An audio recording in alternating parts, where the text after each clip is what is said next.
pessoal do terceiro, está comentando com vocês carga elétrica, terceiro ensino médio. Carga elétrica. Carga elétrica é uma propriedade da matéria, assim como a massa. A carga elétrica surge em razão da diferença entre número de prótons e elétrons. Quando a quantidade de prótons e elétrons é a mesma, dizemos que o corpo está eletricamente neutro.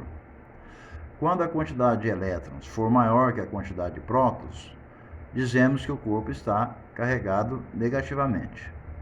E se a quantidade de elétrons for menor que a quantidade de prótons, o corpo está carregado positivamente. A unidade de medida de carga elétrica é o coulomb. Quantização.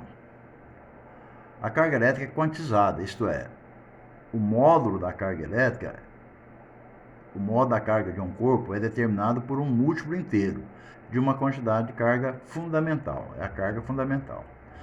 Quanto que vale a carga fundamental? 1,6 vezes 10 a menos 19. É a carga fundamental, que pode ser do elétron ou do próton. Do elétron seria negativo, do próton é positivo. Como calcular? Com base no módulo da carga fundamental, é possível descobrir qual a quantidade de elétrons em falta ou em excesso para que um corpo apresente carga elétrica. A formulinha é Q igual a NE, onde Q é a carga elétrica, dada em coulomb, o N é o número de elétrons em falta ou em excesso, e a carga elétrica fundamental, o valor dela é 1,6 vezes 10 a 19 negativo. Exemplo. Calcular qual deve ser a quantidade de elétrons em falta ou em excesso necessária para produzir uma carga elétrica de 1 coulomb em um corpo. Então a carga elétrica é 1 coulomb, o número de elétrons eu quero saber, e a carga elementar eu sei, né? Vale essa constante aqui, 1,6 vezes 10 a 19 negativo. Usando a formulinha que a gente acabou de ver, Q é igual a NE. Isolando o N, o E está multiplicando, passa dividindo. Então vai ficar N é igual a Q sobre E. Portanto, o N vai ser igual. O Q vale 1 e o E vale 1,6 vezes 10 a 19 negativo. Desenvolvendo isso daqui, vou pegar esse 10 a 19 negativo que está no denominador e vou passar para o numerador. Usando a propriedade de potência, inverte o sinal do expoente. Então é 10 elevado a 19 negativo no denominador, quando passa para o numerador, inverte o sinal.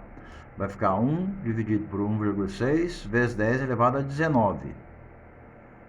Esse 1 dividido por 1,6 dá 0,625, vezes 10 elevado a 19 positivo. Colocando em notação científica, a vírgula está aqui depois do 0. Vou colocar a vírgula depois do 6. Vou andar uma casa decimal para a direita. Portanto, eu vou diminuir 1 aqui no expoente. Então, vai ficar 6,25 vezes 10 elevado a 18. Tá? Então, para que o corpo fique carregado com 1 coulomb, é preciso que sejam removidos 6 vezes 10 elevado a 18 elétrons de seus átomos. Para que um corpo receba ou doa elétrons, é necessário que ele sofra pelo menos algum dos 3 processos de eletrização que nós já vimos, né? São os processos de eletrização por atrito, por contato e por indução. Vamos resolver esse exercício. Durante um processo de eletrização, um corpo recebe uma quantidade de 2 vezes 10 elevado a 15 elétrons. É o N, aqui a solução. Tornando-se eletricamente carregado. Determina o sinal e o módulo da carga elétrica desse corpo. Esse corpo recebeu elétrons, portanto a carga dele vai ser negativa, né? Vamos calcular o módulo dela. Q igual a NE. É a formulinha que a gente vai usar. O N está dado aqui e a carga elementar é a que a gente já sabe, 1,6 vezes 10 a 19 negativo. Substituindo essa fórmula, vai ficar Q igual 2 vezes 10 elevado a 15 vezes 1,6 vezes 10 elevado a 19 negativo. Multiplicando 2 por 1,6 dá 3,2. Trabalhando as potências, 10 elevado a 15 positivo vezes 10 elevado a 15 negativo, conserva a base, a mesma base, conserva a base e soma os expoentes. 15 menos 19 dá menos 4. Então a carga elétrica final vai ser 3,2 vezes 10 a menos 4 coulomb. Tá? Alternativa A.